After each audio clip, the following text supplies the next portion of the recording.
kick off. Okay, let me first say that creating an international culture in a school is not an easy task.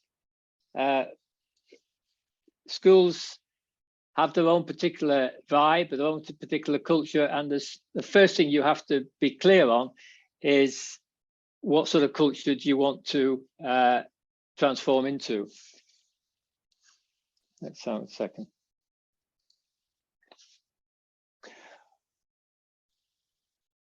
The way in which I would identify a transformative school culture, and it's identified in my book, Becoming a Totally Inclusive School, which gets published next month, is number one, it's got to be totally inclusive. So it's got to involve everybody in the school, and that includes parents as well as staff, and it includes staff at every level. So not just the leadership, not just the senior management, but all the teachers and all the ancillary staff that go to support the school. It's got to be sustainable over the long term. So it's no good developing a culture that's only going to survive for a few weeks or a few months or even a few years. When you think about a culture, you've got to plan it for the long term, and it's got to be strong enough to survive whatever disruptions might occur. Most obvious disruption we've had to schooling in the recent years has been COVID, but then you get change of leadership, you get financial issues, you get cultural and political issues. So all of these need to be considered, and a culture needs to be able to survive those. Thirdly, it's got to be high performing. And by high performing, I don't mean that the very best students, the very clever students go off to Oxford University. I mean that all students are given the opportunity to achieve their potential, no matter what the starting point is. And it's important in a transformative school culture that all the teachers believe that all students are capable of achieving their potential. And fourth, and certainly not the least important, is individual well-being. There's a lot of discussion in education now about staff and student well-being, because we're seeing the effects of COVID and the effects of pressures on students in many, many ways. So well-being must come first, well-being and safety of students and well-being and safety of staff. And that's got to come before the results. The results are secondary to the well-being of the individual. So some of the things to understand here. Firstly, school cultures are complex and they're multiple. There isn't just one culture in any school, particularly a large school. It might be dominated by a particular culture, but if you do research or pick below the surface of the school, you'll find there's lots of other cultures operating there. You need to identify them. School cultures change, as do individuals. We're all in a process of change, and schools are no different. School cultures will shift over time. What you've got to try and do as leaders, managers, you've got to try and steer that always in a positive direction. But same time, as number 3 points out, no one person can totally control the school. It's a combined community effort. And being a community is an important part of developing a community school culture. However, regardless of how effective you are in a school in terms of developing a culture, you also have to understand that you're not going to be the only one with influence. Other people have influence on culture as well as yourself. But to change the existing culture, you need to know it. So before you begin changing the existing culture, understand what that culture is. Key questions. What sort of culture do you want the school to transform into? Why this particular culture? What are its strengths and weaknesses? Every culture has its strengths and weaknesses. You need to identify those. What is the school culture currently, and what are its strengths and weaknesses? Again, it won't all be weak and it won't all be strong. Identify those. What are the internal, external cultural factors that are impacting on the school? Because there will be there. Who is going to help you do this job, transform the school culture? Who is going to resist it? And what is your timeline? And the answer to all that is to undertake a cultural audit of the school. I've done many cultural audits of schools, and I'll take you through the timeline and some of the key factors that you've got to consider. Number one, imagine you're doing research as you would for a thesis. You're doing interviews one-to-one, you're doing focus groups, 3 to 6 people, and you use a questionnaire, but it has to be digitized, it has to be anonymized. And you're doing that with students, teachers, managers, owner leaders, parents. Everybody connected to the school gets involved in that school audit. Now, it doesn't mean you're going to interview everybody on a one-to-one. Absolutely not. You won't have the time for that. That's why you do a questionnaire, and that's why you operate focus groups. The skill of this is to identify which people you want to identify as key for interviewing, and which of those you consider you get the input via questionnaires. But everybody's got to be talked to. You're doing lesson observations, formal and informal. Formal lesson observations, you know, it lasts through the full lesson. A drop-in lesson observation could be 10 or 15 minutes, but they're important to do that. You need to link that to appraisal, and you should implement that for all staff, not just for the teachers, not just for the leaders. All staff should be under some form of appraisal, but I don't mean a harsh managerial appraisal. I mean a supportive, benign, developmental appraisal. Professional development of middle and senior managers is part of that, and that's also vitally important. And you need to attend department meetings as an observer only. So I'm suggesting that if you're a senior leader in a school, you need to be moving about, attending meetings, but not always participating, observing, making notes, and developing your understanding of what is going on in the school, where the strengths and weaknesses of the school culture is. Because I want to emphasize, you can't change this culture until you know what the existing culture is. The aim always is to understand the school culture and how best to change it into a transformative culture, bearing in mind there are certain criteria, as I've stressed already, that make a transformative culture. You should understand that schools have many different cultures, and the people listening to this presentation will have experienced it. Some cultures are positive, some are negative, and some are mixed. Your aim here is to move it towards a positive transformational culture that will benefit everybody in the school. So what will a cultural audit reveal? It's going to tell you where the black power blocks are, because every school has power blocks. Don't just imagine that all the power in the school exists at the top of the hierarchy. It doesn't.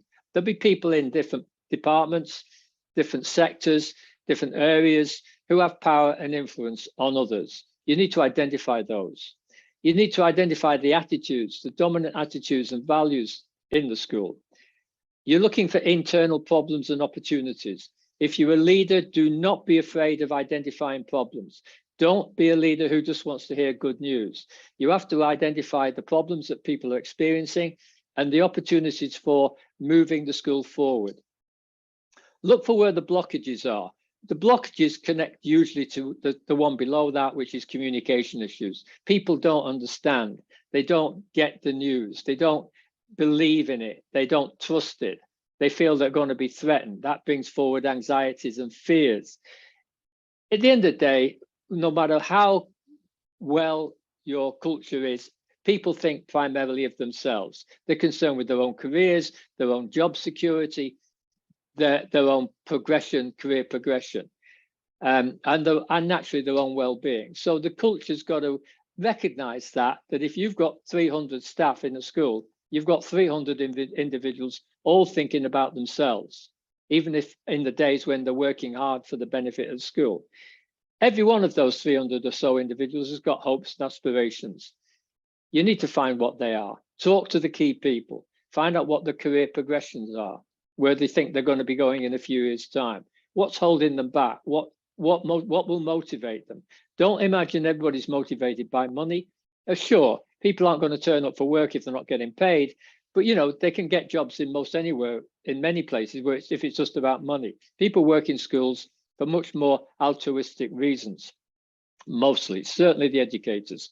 You need to identify who the contributors are and the resistors, because there will be there'll be those who will help you make the transformation and those who won't, who will resist it. You need to identify them.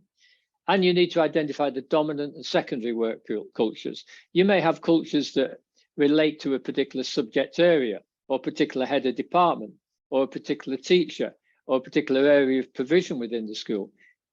Get to understand what they are and how you might change them and move them forward. Whatever, if we assume for the moment that you're a leader or senior manager in this school, you're going to have to make soft and hard decisions. And that will mean questions like asking yourself, what restructuring needs to take place to make this happen? How strong is the current leadership and management? Where is it weak? How willing are people to change? Do people clearly understand the need for change and the role in bringing that back? What is the end goal? Who will lead on the hard decisions? That has to be you as the leader. And if you're not the leader, someone above you is going to have to do that. And then there's the timeline. What do you think is going to be a timeline for this? Because when we talk about changing a culture of the school, you're not going to do it overnight. You're not going to do it in the first year. I'll come back to the timeline in a moment. But before you go for the timeline, you're going to have to identify your strategy. Who are your key players? Who are your allies? Who's going to help you develop this power block? Who are the key resistors? Question with the resistors is, are you going to engage them, help them change, or are you going to marginalize them? How are you going to sell the message to the school community? Because you've got to get the parents on board. One of the problems with many schools is they talk only to themselves. They do the teaching, the teachers talk to themselves, but there's very little conversation going on with the parents. The parents are entitled to know what the school is about, where the school is heading, and the parents have to be part of that journey, part of that narrative. You need to talk to them. In the end, the bottom line is this: you're looking to get unity of purpose across the whole school. That's not going to be easy, and it'll take you time, but that's got to be your objective. A typical timeline is like that. If I was going into a school and I was seeking to make these changes, I would take 3 months for the initial cultural audit. That's 3 months for me to find out what's going on in the school. 3 months for me to ask the key questions and get key answers.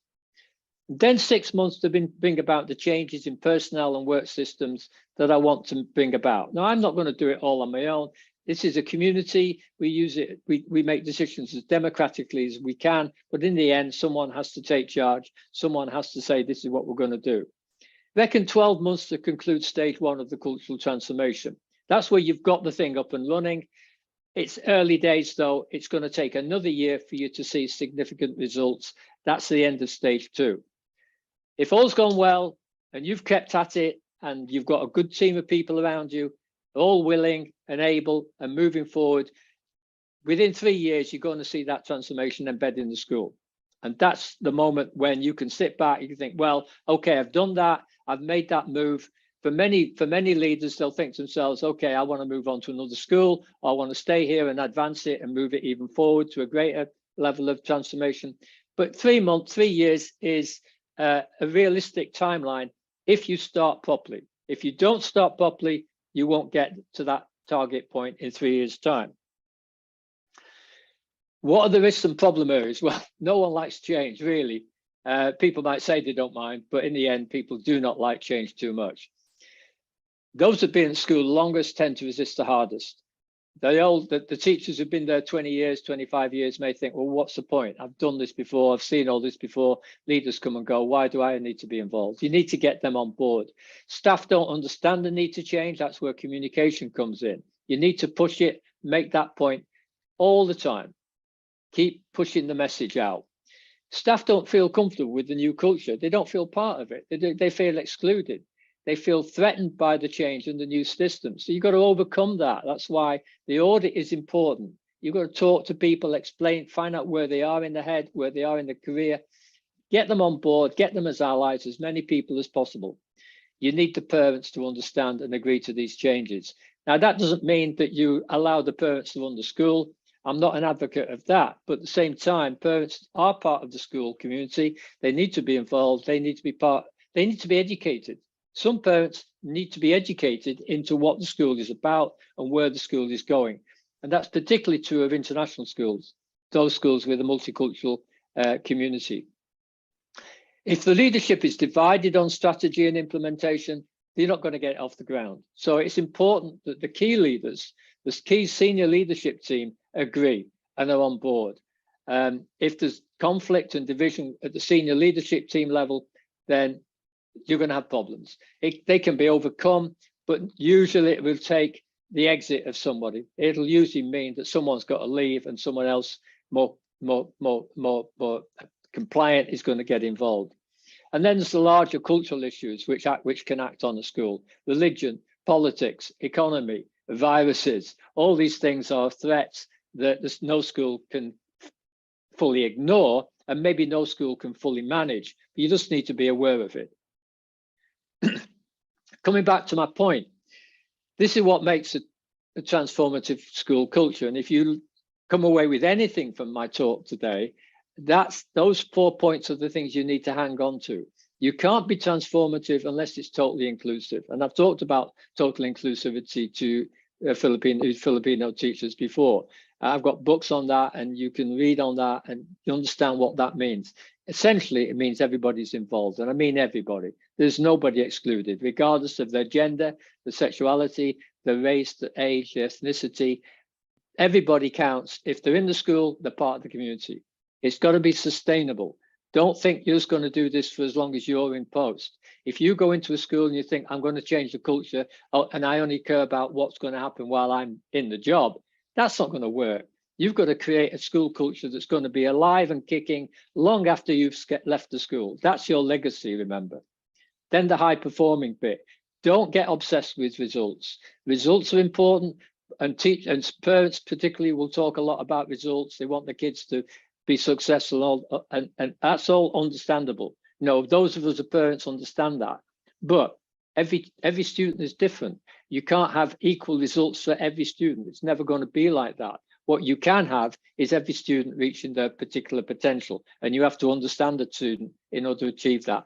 And then finally, the well-being bit. Don't forget that. It's really important. If a school's not healthy, if it's not well, if it's not taking care of itself and its staff, then the culture is not going to be transformative.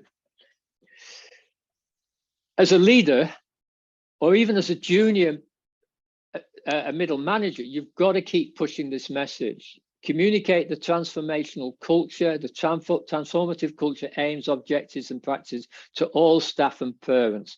Never let up. Every opportunity you get, explain what it means. Get it on PowerPoint. Talk to people. You say why you're doing it. Why is it going to be important?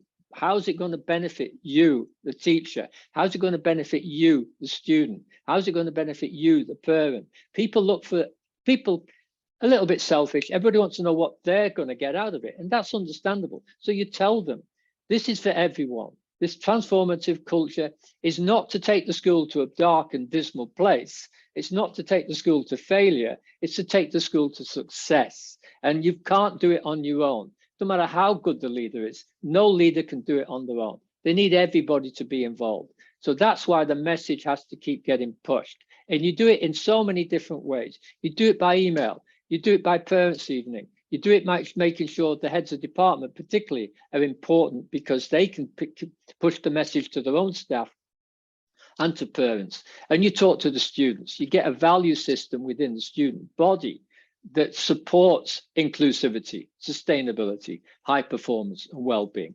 Don't leave the students out. They're part of it. They're key to it. What the students feel and what they achieve is what the school's all about. So get the communication message out to them. What's the best style of leadership style for this? Well, there's only one, and that's, you might work it out for yourself. You've got to have a leader who's democratically minded, but at the same time, and puts people first, but at the same time, is going to be strong, determined, and doesn't compromise his or her values. So inclusive, clear-sighted, fair, organized, and very determined leadership. You put people first, but you don't compromise your values. You don't put people first to the point that the school is damaged. You don't put people first to the point that students are failing or underachieving or unhappy or suffering or being threatened or marginalized. That's not putting people first, and that's not a transformative, totally inclusive school culture. Leadership has to be determined, strong, stable, resilient, persistent. You know what you're going to do, you know how you're going to do it, and you set out and do it. But you don't believe even the best leader in the world can't do it on his or her own. So who can help change the school culture? I've talked a little about leaders, and I know many of you may be leaders listening to this, and some of you will, a lot of you will be teachers, and all of you are educators. But who can help change the school culture? You can. Don't think for 1 minute that you can't do it. You can do it. But don't try and do it all on your own. Get allies. Decide where you're going to go with this. And if you go to a new school in a leadership position, a senior leadership position, Don't step into this until you've got people on board. Get your allies, find out who's going to work with you, and then proceed. Okay, I've finished there. I'm happy to take questions. I've got 3 books on TI, total inclusivity. The latest one is coming out on the 10th of November. That's becoming a totally inclusive school. And a lot of the things that I've said to you in this presentation are detailed in that book. So happy to take questions. Anybody wants to come back to me with any points at all, then now's the time. Okay. Thank you, Sir Stephen. So we are now opening the floor for our questions, our dear attendees, our dear school leaders. The floor is now open for your questions, clarifications, or even your words of commendation to our dear resource speaker this afternoon, Mr. Stephen, Dr. Stephen Whitehead.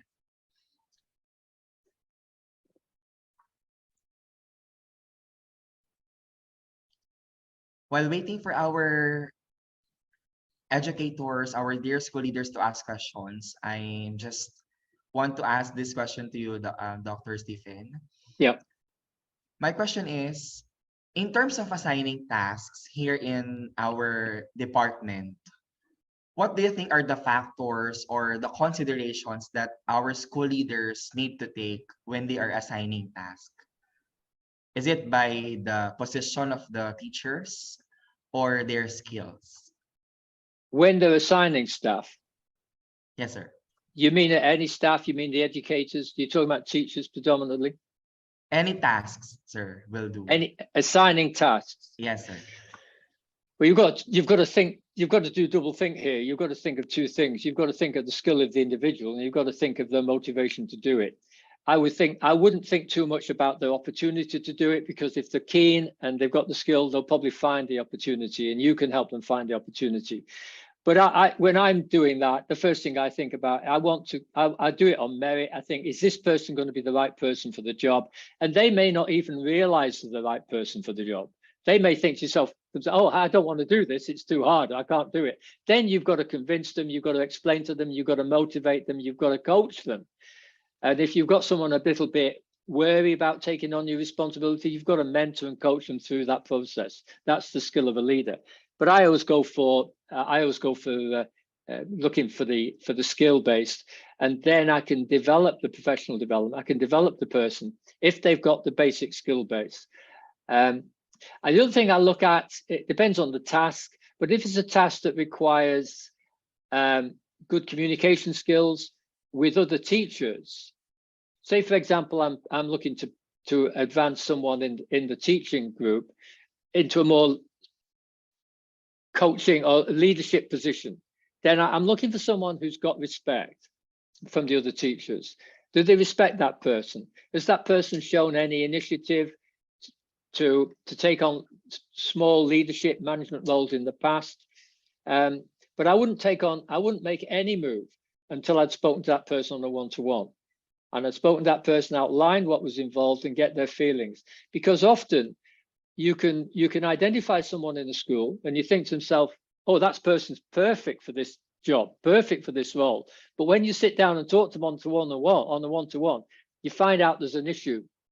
It might be someone is thinking of leaving, or they're experiencing a major life change. And you've got to factor that in. So you can't make any assumptions. You can't just go and appoint somebody. You've got to talk to them. You've got to discuss it with them. You've got to allay any fears and insecurities they have, and then you move them forward, but you don't leave them on their own. You give on their own when they get on with the job. You give them support. Thank you so much, sir. It really boils down to the point that the school leaders should know their subordinates in terms of their skills, their strengths, Absolutely. and their weaknesses. I hope our school leaders are listening. Do we have any further questions, our dear attendees? One last question, sir. Now that we are going back to the usual face-to-face classes here in the Philippines, how are we going to maximize the concepts, the ideas, the knowledge that we have gained in terms of the online distance learning? Well, keep some of it online. Don't lose it. I mean, there's a lot to be said for online learning, and it's never going to go away. I mean, we're doing this on Zoom. I don't need to be in the Philippines. You don't need to be in Chiang Mai. I mean, most of the conversations people like you and I are having now, they're with people on Zoom online. So we've got to get the children used to that. I think the digital world is going to get even more intense. The next big thing that's going to come along is the metaverse. And in a few years' time, if you're talking to me and we're having this conversation, we're going to be talking about the metaverse, and we're going to be talking about how that's impacting on education and learning and the student experience. So it's not going to go away. COVID has pushed forward this a little bit or a big bit, because it's forced us to take action to engage in alternative ways of delivering education. And while we don't want to be completely involved in Zoom learning, we don't want to be completely online, there's a place for it. And I think that all schools need to consider how they're going to keep that on board, because the students are doing it. The students are living out a lot of their lives online now. So it doesn't make sense for the school to suddenly go back to the old model. The old model was okay, but that was the old model for the old world. The world's changing now, and we're very connected. We're in a very different place than we were even 5 years ago, and certainly 50 years ago. So the schools have to recognize that. So the leaders need to discuss this with their own teams and think, how can they encourage this communication, digital level communication, to be safe, productive, and educational. Thank you so much, sir. I hope our dearest attendees are listening. A question from Ma'am Nicole Wayne. Yeah. Thank you, Dr. Stephen. Sometimes it is difficult to implement change if they personnel are not open and cooperative. Yeah, sure. Well, that's why you do the school audit, because you will not, it'd be very unlucky if you were a school leader and you went into a school and no one was cooperating. That's not going to happen. But it would be a miracle if you went to a school and everybody was cooperating. That's not going to happen either. You must understand as a leader that you go into any school, there's going to be those who will be for you, those who will be against you, those who resist, those who will cooperate, and they'll do so for a whole bunch of reasons. The only way forward is to do this audit, is to get to know people, ask questions, talk to them on a one-to-one. Become a trusted leader. If people don't trust you, they're not going to support you. If people don't understand your message, they're not going to support you. If you have to be good in your heart, good in your soul, in order to be an effective leader. And if you want, I'm a Buddhist, you're a Christian, but the principles of goodness, good heart, good intent, they're very important. Let's not mistake that. It's one thing praying, and I pray every day, but we've got to have that. We've got to have that goodness in our heart. Now, if we do have, people will recognize it. People will sense it. They'll say that we're not just doing it for our own ends. They'll believe what we're saying. They'll believe our message, and we've got to get that message out. But like any leader, you can't do it on your own. Don't expect everybody to support you, but talk to the resistors. If people come along and they're actively resisting, talk to them, find out why. But this is the thing. At the end of the day, you're going to have it. It's going to have to be done. And if people are actively resisting, then you've got to look at ways in which you marginalize them or get them to leave. You have to make some hard decisions at times.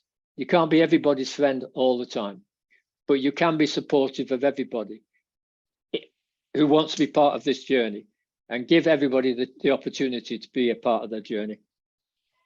Very well said. Thank you so much, Dr. Stephen, with that. I hope that answers the question to Ma'am Nicole. Another question, sir, from Sir Noel. Is it correct to say that the leaders may dictate the kind of culture that an organization or a school may have? Say again, is it correct that? Is it correct to say that the leaders may dictate the kind of culture that an organization or a school may have? No, I don't like the word dictate. I think if you try to do that, you're going to come up with obstacles. You could, okay, let me qualify that. When it comes to the transformative culture, I think we can dictate certain things. We can say categorically every student should, and every member of staff should be safe and should be protected and should feel well and connected to the school. We can say that everybody should be included in the school, no exceptions, zero tolerance of racism, sexism, discrimination, all of that, zero tolerance of that. We should say that everybody should be in the school, every student should be given the opportunity to achieve their potential, whatever that might be. I also would say that every member of staff should be given the opportunity to develop their potential, whatever that may be. You know, if you, and at the end of the day, I'd say the fourth thing, it's got to be sustainable. Now, if you feel you've got to dictate that, then you're probably losing the argument. What you've got to do is you've got to present that over in such a way that people recognize its value for them. If they recognize its value for them, they're going to be more inclined to work with you, develop it, support it, and be part of that process. It's not a good idea just to come in and say, this is what we're going to do, love it or leave it. That's going to cause you problems. But at the same time, you're going to have to be determined and you're going to have to be resolute and not waver. You can't show weakness. And if people come along and say, well, we think we should exclude these people because we don't like their identity, you don't accept that.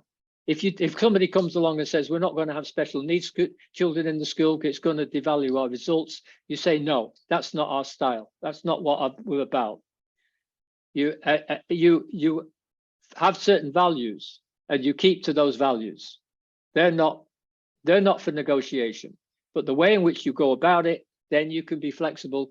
You can be open to alternative systems. Thank you so much, Dr. Stephen. I hope that answers the question, Sir Noel. Last question maybe from Ma'am Amcy. Can you give us some of your most effective tips and best practices on how to nurture and sustain more inclusive schools, especially for learners with disabilities? Well, first of all, you've got to have some counselors in the school. I don't mean psychologists. I mean people who are experts at counseling. You've got to create professional development for the teachers, so the teachers understand which of those students require support. And special needs is a big term. It can cover everything from a student that's going through some anxiety, depression, emotional stuff from home, to someone who's got autism or dyslexia, and even with something like autism, it's on a spectrum that's massively wide. So teachers can't understand all that, so you need people in the school who are specialists. I would advise you have at least one counsellor, depending on the size of the school, and ideally you have a small team of counsellors who support the students. The students need to be able to go to those counsellors and talk to them on a one-to-one, privately, without any implications, but with support. The teachers need professional development in special needs, special education support.